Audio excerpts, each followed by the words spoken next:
Hi guys, my name is Esti. Welcome to Sugarholic. Happy Easter everyone! I like this time of the year because the daylight are getting longer and every spring is the most appreciated season here in Sweden. Today I am going to be showing you how to make this delicious Philippine dish called tinola.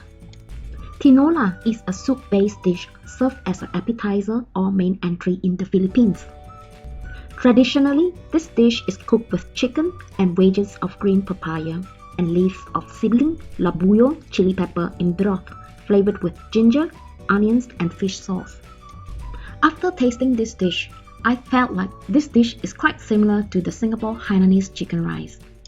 Traditionally, there's a leaf called marange used in this dish, and since I couldn't find them here in Sweden, I am replacing it with the lime leaf. In my opinion, this is the most easy chicken dish recipe I ever come across. Anyone can cook this. This is a perfect dish for any busy working people. I'm so glad I found this recipe and tried it, so I hope this benefits you too. In today's Cook and Chat, I will talk about children and young people in Sweden. I'm ready to cook. Let's go to my kitchen. First, let's take a look at what are the ingredients we need. Did you know that green papaya is a very healthy fruit? They are very rich in vitamins, enzymes, and phytonutrients. It promotes digestion, converts proteins into essential amino acids, cleans the colon, fights nausea, and women use it to protect the urinary tract from infections. Nowadays, I can easily find them in the local supermarket in Sweden.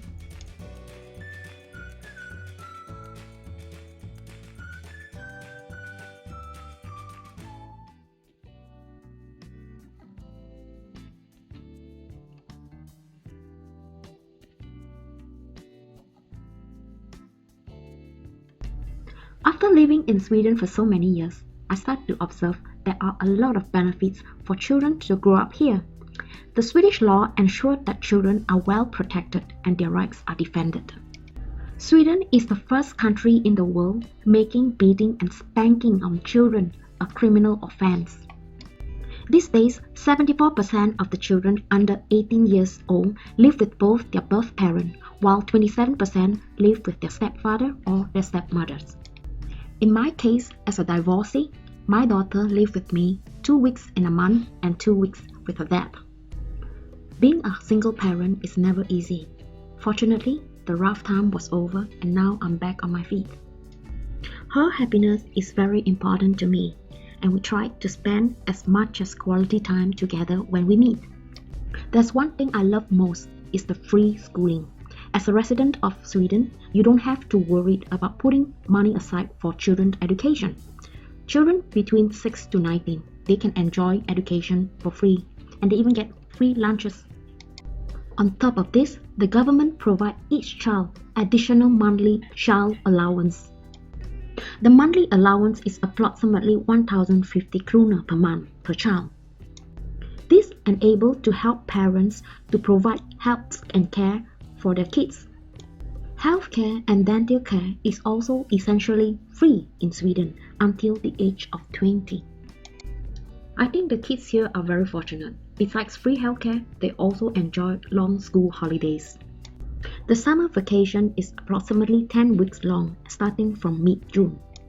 During spring, they enjoy another week off from school for Easter. During winter, they also get a week off between February and March. During this week, many families head to the mountain in the north of Sweden for downside skiing or snowboarding. And during Christmas, school ends just before Christmas Eve and stays shut until the beginning of January. During autumn, on late October to early November, children will also have another week to celebrate Halloween and All Saints' Day. Many people will light candles at their family grave in the memorial parks. As for hobbies and pastime, I noticed that everyone seems to encourage their kids to take up sports. It seems to me that soccer seems to be the most popular sports among boys and girls here. And the girls usually go for horse riding and the guys usually go for ice hockey. In terms of kids' behavior, I noticed the Swedish kids here are more reserved and shy. They tend to stay very tight among their friends. The only thing that makes me quite sad is I noticed that the bonding here between parents and their kids are quite weak here compared to in Asia. The kids here were encouraged to be very independent at a very young age. Most of the kids here are allowed to sleep over at their friend's place as young as 6 years old.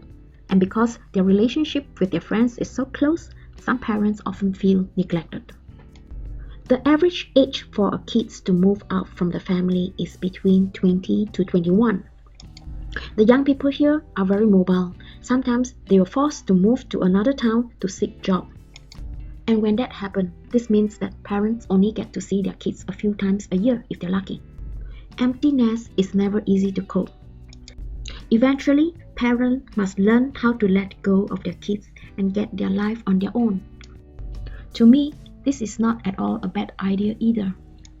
Imagine how nice it would be like being able to do what I want and travel to wherever I want when I'm not too old for that.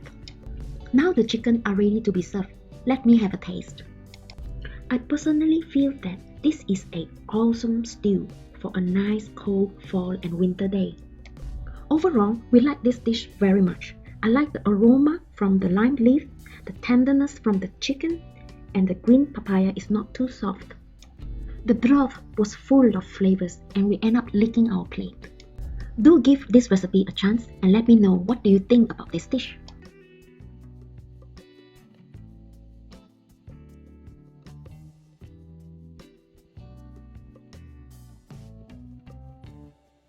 We will be celebrating Easter in Sweden this weekend. I will show you how to make a Swedish carrot cake this Sunday. Carrot cake is a cake which contains plenty of carrots mixed in a batter. The carrots are softened in the baking process, and this cake is usually very moist, soft, and has a very dense texture. This is a common cake eaten during Easter here in Sweden. In this Cook and Chat, I will talk about how the Swedes celebrate Easter. If you like to interact with me, I am very active at my Facebook fan page these days. I post updates regularly and I would really love to hear from you there too. I'm including a link of my new fan page so you can connect with me there. Thank you for watching, subscribing and sharing our videos. Until then, take care. I'll see you in my next tutorial. Bye!